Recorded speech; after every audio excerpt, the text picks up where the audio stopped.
अगर आप जानना चाहते हैं कि अपना काम करना यानी एंटरप्रेन्योरशिप जॉब करने से क्यों बेहतर है, क्यों ज्यादा रिवॉर्डिंग है, तो ये वीडियो आपके लिए। मैं इस वीडियो के अंदर 5 या 4 ऐसे सॉलिड रीजंस या आर्गुमेंट देने वाला हूँ जिससे आप पूरी तरीके से कन्विंस हो जाएंगे कि क्यों एंटरप्रेन्योरशिप इज द फ्यूचर। अगर आप मुझे पहली दफा सुन रहे हैं तो मेरा नाम है वक्कार, और मैं कुछ ऐसे टॉपिक्स पे बात करता हूँ जो आप कहीं पे भी डिस्कस नहीं होते हैं। ये रीजंस है, उसमें से सबसे पहला रीजन जो है वो ये कि जब आप अपना काम करते हैं यानी एंटरप्रेन्योरशिप के सफर पे चलते हैं तो आपको अपने कंफर्ट जोन से बाहर आना पड़ता है। यानी कि अगर आप स्टेबल जॉब पर हैं, किसी भी लेवल पे हो, तो क्लर्क के लेवल पे हो या बहुत हाई लेवल जॉब पे हो, फिर भी जो कंफर्ट जोन है वो ऑटोमेटिकली क्रिएट हो जाता है। लेकिन जब आप एंटरप्रेन्योरशिप करते हैं तो आपको अपने कंफर्ट जोन से जो है ना वो बहुत बुरी तरीके से बाहर आना पड़ता है। यानी कि अगर आप सेल्स करना पसंद नहीं करते, आपको सेल्स करनी पड़ेगी। आपको बात करनी नहीं आती, आपको बात करना सीखनी पड़ेगी ताकि आप सेल्स कर सकें, मार्केटिंग कर सकें, लोगों को फेस कर सकें। आपको बहुत ज्यादा बोलना आता है, रुकना नहीं आता, तो आपको रुकना पड़ेगा ताकि आप ऑपरेशंस को देख सकें, इंटरनल बैकलॉग देख सकें। और दूसरा जो इसी से जुड़ता हुआ एक रीजन है, सॉलिड आर्ग्यूमेंट, एंटरप्रेन्योरशिप के अंदर आपको ऐसे चैलेंजेस फेस होते हैं जो आप अपनी स्टेबल जॉब के अंदर कभी भी फेस नहीं कर सकते। यानी कि हो सकता है, जैसे मैंने आपको बताया, सेल्स करनी पड़े, हो सकता है आपको स्ट्रेटेजी बनाना पड़े, आपको सेल्स की स्ट्रेटेजी ड्राइव करनी पड़े, आपको फाइनेंशियल सीखने पड़े, आप कॉस्ट कटिंग करने पड़े, कॉस्ट ऑप्टिमाइजेशन, पता नहीं क्या क्या चैलेंजेस हैं जो आपको जो है ना एंटरप्रेन्योरशिप के अंदर नजर आना शुरू हो जाते हैं, जो आप अपनी सिविल जॉब के अंदर नहीं देखते। तीसरा मसला, सॉरी, अगर आप चाहते हैं कि आप ट्रांसिशन कर लें फ्रॉम सैलरी टू इनकम, तो एंटरप्रेन्योरशिप ही एक वाहिद रास्ता है। यानी अपना काम, अपना कारोबार ही एक वाहिद रास्ता है। सैलरी आप बहुत हो जाएगा, मतलब आप सी लेवल किसी के बंदे, स्टिल आप कैप रहेंगे ऑर्गेनाइजेशन के बजट तक, ऑर्गेनाइजेशन के कैपेक्स तक। और अगर कॉस्ट सेंटर में है, मतलब revenue, direct revenue generating department में नहीं है, किसी ऑर्गेनाइजेशन के कॉस्ट सेंटर में है, तो एक एवरेज आपका सालाना इंक्रीमेंट लगता है। और अगर रेवेन्यू बेस्ड डिपार्टमेंट में है तो थोड़ा अच्छा परसेंटेज बढ़ जाता होगा। लेकिन इंटरप्रेन्योरशिप के अंदर किसी भी किस्म का कोई कंस्ट्रेंट नहीं है, कोई कैप नहीं है। जितनी अल्लाह ताला ने इसमें बरकत दी है, उसमें मेरे ख्याल से जॉब के हवाले से बरकत कम है।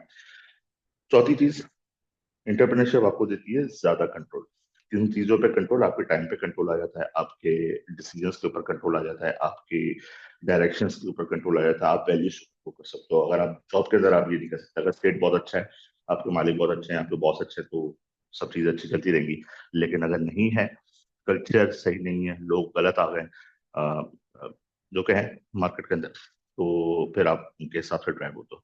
एंटरप्रेन्योरशिप के अंदर आपके पास कंट्रोल आ जाता है, लेकिन इसी कंट्रोल के साथ एक रिस्क भी होता है। और वो रिस्क ये होता है कि अगर आपने गलत डायरेक्शन ले लिया तो डायरेक्ट हिट भी है आपके पास। अगर आपने कोई गलत डिसीजन ले लिया तो डायरेक्ट हिट भी आप ही को करती है। जॉब के अंदर कहते हैं ना स्टेबिलिटी है, तो स्टेबिलिटी ये होता है कि वो आपके पास हिट लगने लगने तक बहुत सारे ऑफर्स होते हैं, बहुत सारे कंज्यूमर्स कंज्यूमेबल एयर स्पेसेस होती हैं जहाँ पे वो एब्जॉर्ब हो सकते हैं, फौरन से रिएक्शन नहीं आता। लेकिन एंटरप्रेन्योरशिप में अंदर, लेट्स से आप जॉब कर रहे हो और आपने कोई गलत डिसीजन ले लिया, गलत परचेजिंग कर लिया, तो फिर वो परचेज जो माल किया है वो डायरेक्ट हिट है आपके फाइनेंशियल या किसी भी किस्म का। पांचवा सॉलिड रीजन, एंटरप्रेन्योरशिप के अंदर जो फेलियर्स है ना वो आपके लेसन्स बन जाते हैं। जॉब के अंदर जो है ना वो आपके फेलियर्स या तो पेनल्टी बन जाती है, या टर्मिनेशन बन जाते हैं, या प्रमोशन रुक जाता है, मतलब किसी ना किसी तरीके से पेनल्टी है। इंटरप्रेन्योरशिप के अंदर जो आपके फेलियर्स होते हैं, चाहे वो आपके डिसीजन गलत हुए हों या आपका कोई एग्जीक्यूशन गलत हो गई हो, जितने भी फेलियर्स हैं वो आपके लेसन लर्न बनते चले जाएंगे और फिर आप उसको आगे इम्प्रूव करते चले जाओगे। Last but not the least, जो इम्पैक्ट है इंटरप्रेन्योरशिप के अंदर, वो बड़ा होता है as entrepreneur. As a job person आप इम्पैक्ट मैक्सिमम अपनी टीम के ऊपर क्रिएट कर लेते हो, अपने डिपार्टमेंट पे, या बहुत तीर मान लिया तो शायद 2 डिपार्टमेंट और कर लोगे। कभी ऐसा नहीं होता कि आप एंड कंज्यूमर या एंड मार्केट के ऊपर जो है ना वो बहुत बड़ा इम्पैक्ट क्रिएट कर सकते हो। इंटरप्रेन्योरशिप के अंदर आप इम्पैक्ट बहुत डायरेक्ट कंज्यूमर पे भी जा सकते हो, बी टू पे भी जा सकते हो, और अगर जोग्राफिकली भी, मतलब पाकिस्तान में इम्पैक्ट क्रिएट कर लिया, इंडिया में कर लिया, यूएस में कर लिया, दुनिया के अंदर कर लिया, बहुत सारे लोग हैं।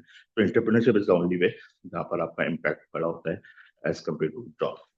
वीडियो खत्म करने से पहले 2 बातें बहुत जरूरी हैं, या 2 वार्निंग मैं देना चाहूंगा। पहली बात ये पहली वार्निंग ये कि entrepreneurship is not for everyone भाई साहब। अगर आप चाहते हो ट्रूली कि आपकी ग्रोथ हो, आप अप एंड साइड देखो, अनलिमिटेड अप एंड साइड देखो, तो ही एंटरप्रेन्योरशिप में आना। नहीं तो जो कर रहे हो, जैसा कर रहे हो वहीं इम्प्रूव करते रहो, खुश रहो। Entrepreneurship is not the easy way. दूसरी वार्निंग, एंटरप्रेन्योरशिप का अपने काम करने का हरगिज मतलब ये नहीं है कि आप काम कम करोगे, बल्कि मैंने तो देखा कि काम ज्यादा हो जाता है।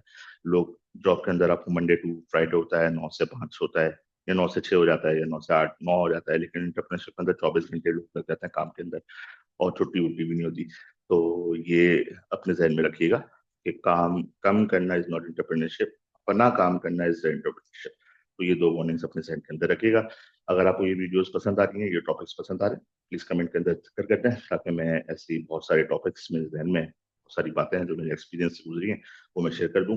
अपना बहुत सारा ख्याल रखिएगा। Next video.